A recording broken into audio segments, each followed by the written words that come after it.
बहुत समय पहले की बात है। किसी नगरी में एक युवक रहा करता था। वह युवक अपनी जिंदगी से बेहद परेशान हो चुका था, हताश हो चुका था, निराश हो चुका था। वो युवक एक राजा के महल में साफ सफाई का काम किया करता था, लेकिन बहुत मेहनत करने के बाद भी उसे जो मेहनताना मिलती थी वो बहुत थोड़ी सी थी। उस पैसों से ना तो वो अपने परिवार का गुजर पुजर कर पा रहा था, ना ही उसके परिवार का कोई खर्चा उन पैसों से चल पा रहा था, जिसकी वजह से उसकी पत्नी भी उसे ताने मारती थी, उसे तरह तरह की बातें सुनाती। उसके घर वाले भी उसे भला बुरा कहते। वह उन पैसों से ना तो अपने जीवन को सुखमय बना पा रहा था और ना ही अपने परिवार को किसी भी जरूरतों को पूरा कर पा रहा था। उसके घर वाले हमेशा उससे कहते, तुमसे अच्छा तो पड़ोसी का बेटा है जो बहुत कामयाब है, जो और अच्छे पैसे भी कमाने में सक्षम है।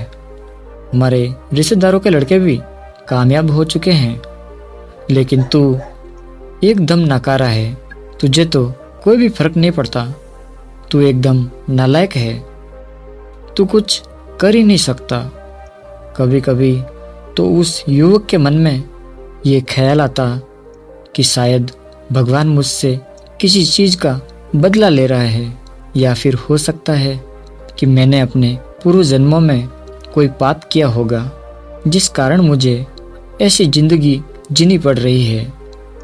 वह इन तानों से, इन बातों से अत्यधिक परेशान हो चुका था। एक दिन राजा के महल में एक गुरु आए थे। उन गुरुवर ने वहां पर प्रवचन दिया। प्रवचन में वह गुरुवर कहते हैं कि हम मनुष्य को अपने कर्मों पर ध्यान देना चाहिए। जो व्यक्ति अच्छे कर्म करता है उसे अपने जीवन में सुख और शांति प्राप्त होती है। वो अपने जीवन में हर सुख शांति को प्राप्त कर पाता है। हमें आलसी नहीं बल्कि मेहनती बनना चाहिए। अपने कार्यों को पूरी लगन और मेहनत के साथ करना चाहिए। इससे हमारे जीवन में सुख और शांति बनी रहती है। उस व्यक्ति ने वह प्रवचन बहुत ही ध्यानपूर्वक सुने और उसमें बताई हुई हर एक बात को अपने जीवन में उतारने लगा। वह उसके बाद से जब भी कोई काम करता तो उसे पूरी लगन और मेहनत के साथ करता, और वह यह भी ध्यान देता कि वो अपने काम को अधिक से अधिक समय देकर उसे पूरा कर सके। वह साफ सफाई पर और अधिक ध्यान देने लगा। ये देखकर राजा बहुत प्रसन्न हुए और उस व्यक्ति की आमदनी बढ़ा दी गई। आमदनी बढ़ने से उसके घर में सुख और शांति आने लगी। कुछ दिनों तक सब कुछ ठीक चलता रहा। उसके घर में सुख और शांति बनी रही, लेकिन कुछ ही समय बाद उसके घर में फिर से अशांति आने लगी। सब कुछ बिगड़ने लगा। वेतन बढ़ने के बाद भी वे पैसे उसके लिए कम पड़ने लगे। परिवार की इच्छाएं, जरूरतें बढ़ने लग चुकी थी। अब वह वेतन भी उसे पूरा नहीं हो पा रहा था। जैसे उस युवक की पहली स्थिति, कुछ वैसी ही स्थिति में एक बार फिर से वह युवक फंस चुका था। वह एक बार फिर से परेशान हो चुका था।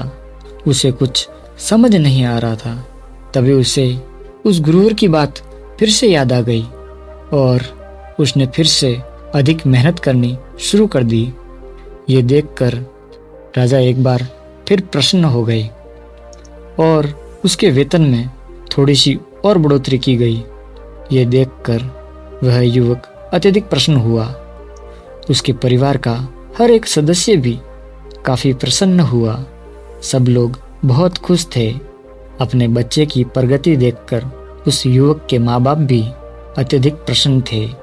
उसकी पत्नी भी अब उसे कुछ नहीं कहती, लेकिन समय के साथ अब उनकी इच्छाएं फिर बढ़ने लग गई थी। उनकी ज़रूरतें बढ़ने लगी, जिस कारण वह बढ़ा हुआ वेतन भी एक बार फिर से उनके लिए कम पड़ने लगा। फिर से वही घर में कलेश होने लगे। रोज रोज रोना धोना शुरू हो गया। उसकी तुलना पड़ोसियों के रिश्तेदारों और उनके बच्चों से की जाने लगी। वो युवक एक बार फिर से पूरी तरह से निराश हो चुका था। उसे समझ नहीं आ रहा था कि आखिर इतनी मेहनत के बाद भी उसके परिवार में ये कलेश क्यों उत्पन्न हो रहा है।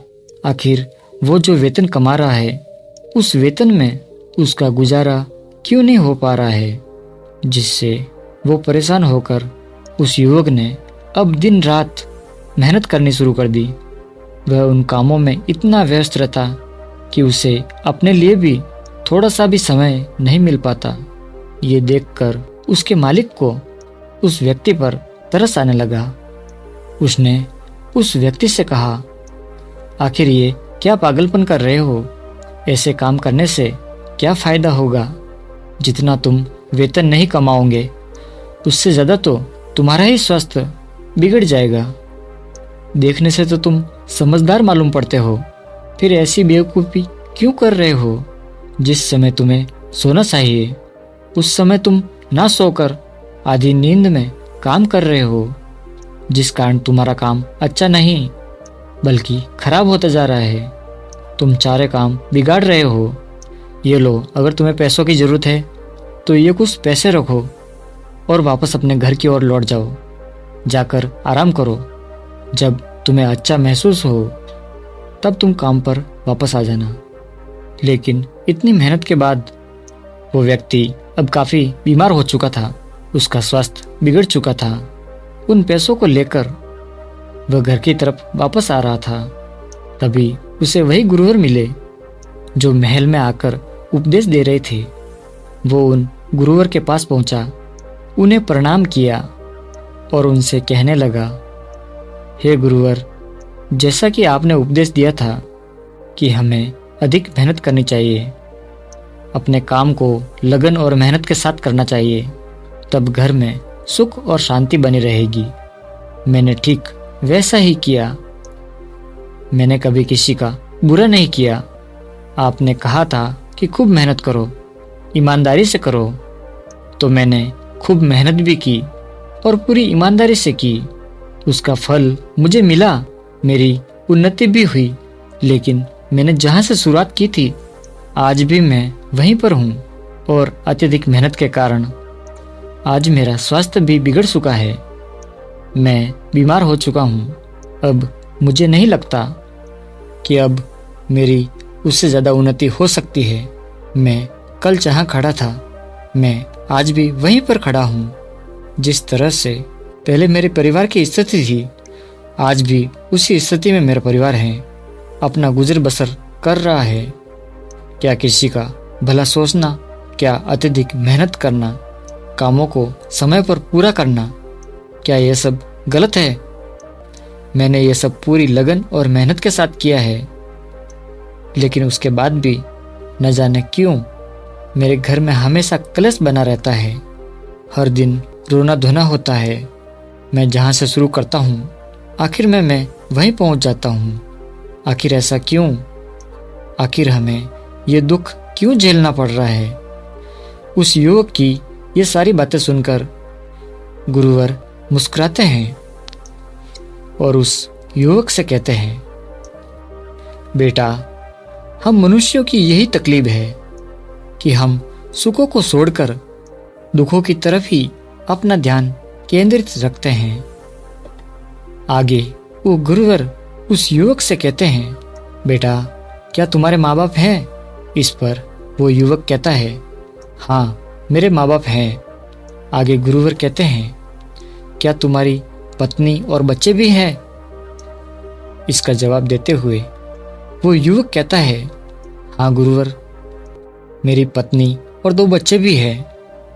आगे वह गुरुवर उस युवक से एक बार फिर कहते हैं, क्या तुम 2 वक्त के खाने का इंतजाम नहीं कर पाते? क्या तुम्हारे पास रहने के लिए घर नहीं है? इस पर वो युवक कहता है, हे गुरुवर, मैं अपने परिवार के लिए 2 वक्त की रोटियों का इंतजाम तो कर ही लेता हूँ, और हमारे पास रहने के लिए एक छोटा सा मकान भी है जिसमें हम सुखी सुखी रह भी सकते हैं। तभी उन गुरुवर ने उस युवक से कहा, बेटा, तुम्हारे पास वो सब कुछ है जो तुम्हारे पास होना चाहिए था। किसी के पास तो रहने के लिए घर तक नहीं होता, माँ बाप नहीं होते, परिवार नहीं होता, बच्चे नहीं होते, और तो और कोई अपने लिए 2 वक्त की रोटियों का इंतजाम तक नहीं कर पाता। पर तुम्हारे पास तो घर है, परिवार है, माँ बाप है, और खाने के लिए 2 वक्त की रोटियां भी है। तो क्या तुम्हारा दुख उनसे बड़ा है? यदि मेरी नजरों में देखोगे तो तुम बहुत सुखी हो, तुम्हारे पास वो सब कुछ है। ये बात सुनकर वो युवक उन गुरुवर से कहता है, हे महाराज, तब मुझे क्या करना चाहिए? क्या अब मुझे आगे मेहनत नहीं करनी चाहिए? क्या मुझे अपनी कामनाओं को, अपनी इच्छाओं को यहीं पर त्याग देना चाहिए? क्या मुझे आगे बढ़ने का कोई हक नहीं? क्या मुझे अपने परिवार की जरूरतों पर ध्यान नहीं देना चाहिए? केवल यह सोचकर कि कुछ लोगों के पास ये सब भी नहीं है, तो क्या मैं अपनी भी इन इच्छाओं को त्याग दूं और ये सोचकर खुश हो जाऊं कि उनके पास वो सब नहीं है जो मेरे पास है? तभी वो गुरुवर उस युवक से कहते हैं, बेटा, मेरे कहने का अर्थ ये नहीं है। मैं तो बस इतना कहना चाहता हूँ कि तुम उन्नति करो और साथ में लोगों की उन्नति भी कराओ, परिवार की उन्नति करो, क्योंकि उन्नति आवश्यक है, लेकिन दुखी होकर उन्नति नहीं होती। उन चीजों का आनंद लो जो तुम्हारे पास है, उनका सुख भोगो, उन्हें पहचानो और खुश रहो, क्योंकि यदि तुम दुखी होकर उन्नति करना चाहते हो तो तुम कभी भी उन्नति नहीं कर पाओगे। वहीं पर यदि तुम खुश होकर, सुखी होकर आगे बढ़ना चाहोगे तो तुम अवश्य ही उन्नति कर सकोगे।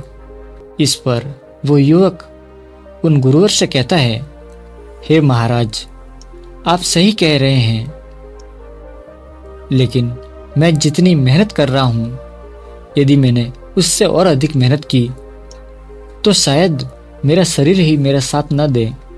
उससे अधिक कार्य मैं नहीं कर सकता। मैंने अपने सभी कार्यों को पूरी लगन और मेहनत के साथ किया है, लेकिन अब इससे ज्यादा कार्य मुझसे नहीं होते। तभी वह गुरुवर उस युवक का हाथ पकड़कर उसे एक रास्ते पर ले आते हैं, और वह रास्ता राजा के महल तक जाता था। उन गुरुवर ने उस युवक को उस रास्ते के बीचों बीच खड़ा कर दिया और उसके इर्द गिर्द एक घेरा बना लिया, और उस युवक से कहने लगे, तुम्हें पूरी मेहनत करनी है, पूरी लगन के साथ। तुम्हें 1 घंटे के अंदर राजा के महल तक पहुंचना है, लेकिन याद रहे कि ये घेरा नहीं टूटना चाहिए। तुम्हें अपनी मेहनत के साथ 1 घंटे के अंदर राजा के महल तक पहुंचना होगा। यह देखकर वह युवक जोर से हंस पड़ा और उन गुरुवर से कहता है, महाराज, ये भला कैसे संभव है? इस घेरे में रहकर मैं चाहे कितनी भी मेहनत करूं, चाहे कितने भी प्रयत्न करूं, लेकिन मैं 1 घंटे के अंदर वहां नहीं पहुंच सकता। यदि मुझे राजा के महल तक जाना है तो मुझे इस घेरे को तोड़ना ही होगा और उसे लांघकर ही आगे बढ़ सकता हूँ और राजा के महल तक पहुंच सकता हूँ। यह बात सुनकर वह गुरुवर उस युवक से कहते हैं, अगर यही बात है तो ठीक है, मैं तुम्हें आज्ञा देता हूँ। तुम इस घेरे से बाहर निकलो और जाओ, महल की दीवारों को छूकर मेरे पास वापस आओ। यहाँ से महल करीबन 6 घंटे की दूरी पर है, और मैं जानता हूँ तुम्हें जाने और आने में लगभग 12 घंटे लग जाएंगे, लेकिन मैं यहीं बैठकर तुम्हारा इंतजार करूंगा।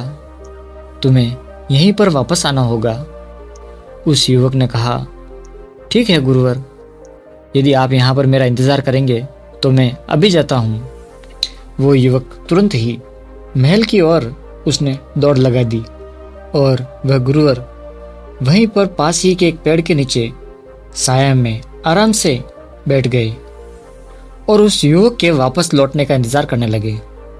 तभी केवल 6 घंटों में ही वह युवक उन महल की दीवारों को छूकर वापस लौट आया और आकर उन गुरुवर से कहता है, हे महाराज, जैसा कि आपने कहा था, मैं उन महल की दीवारों को छूकर वापस आ चुका हूँ।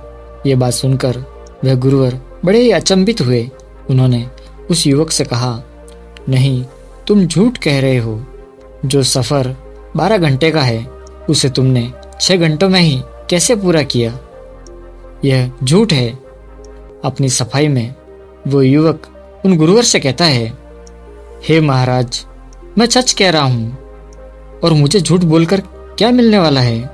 मैं यहाँ से तेजी से भागता हुआ निकला और जितनी तेजी से मैं यहाँ से गया था, मैंने पूरा सफर उतनी ही तेजी से तय किया और वापस लौट आया। गुरुवर और उस युवक की बातें वहां पर उपस्थित कुछ लोग सुन रहे थे। वे सभी भी बड़े आश्चर्यचकित थे कि 12 घंटे का सफर उस युवक ने केवल 6 घंटे में कैसे पूरा कर लिया। वहां पर उपस्थित किसी को भी इस बात पर विश्वास नहीं था। उन्हीं में से एक व्यक्ति ने उस युवक से कहा, यदि तुम झूठ नहीं कह रहे हो तो तुम्हें इसका प्रमाण देना होगा। तुम्हें फिर से एक बार ये साबित करना होगा कि तुम सच कह रहे हो। तुम महल की दीवारों को छूकर वापस लौटे हो। तुम्हें ये दोबारा करना होगा। इस पर वह युवक कहता है, मैं सच कह रहा हूँ और मैंने केवल 6 घंटों में ही इस सफर को तय किया है, लेकिन मैं आज दोबारा मैं इस सफर को तय नहीं कर सकता क्योंकि मैं बहुत थक चुका हूँ। लेकिन कल मैं अवश्य ही आपको एक बार फिर से ये करके जरूर दिखाऊंगा। वहां पर उपस्थित हर एक व्यक्ति ने उस व्यक्ति की बात मान ली। दूसरे दिन वह सुबह सुबह वह गुरु और वहां पर उपस्थित सभी व्यक्तियों ने एक बार फिर से इकट्ठे हुए, जिसमें से एक व्यक्ति महल की दीवार के पास जाकर खड़ा हो गया और उसके पास एक निशानी थी जिससे उस युवक को वहां से लाना था। एक बार फिर से उस युवक ने सफर तय करना शुरू किया और अब की बार तो उसे 6 घंटे ही नहीं बल्कि 5 घंटे ही लगे और वह महल की दीवारों से होकर वापस लौट आया था।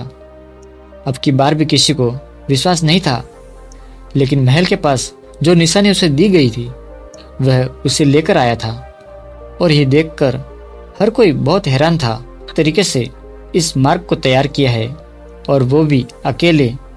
मैंने और मेरे मंत्रियों ने कई बार इस रास्ते को छोटा बनाने की कोशिश की थी, लेकिन हर बार कुछ न कुछ समस्या, कुछ न कुछ अड़चन अवश्य खड़ी हो जाती।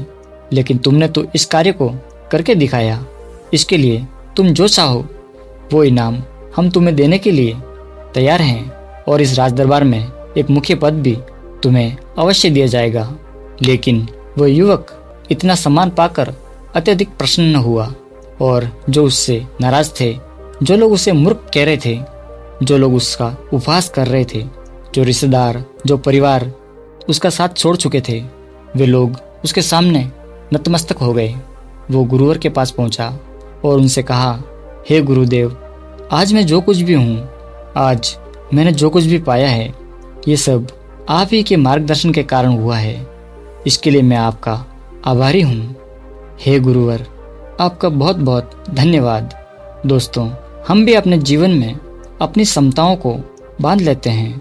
एक ऐसे घेरे में हम अपने आप को रखते हैं जिसे तोड़कर हमें निकलना हमारे लिए बहुत मुश्किल हो जाता है और हम उससे कभी निकलना भी नहीं चाहते।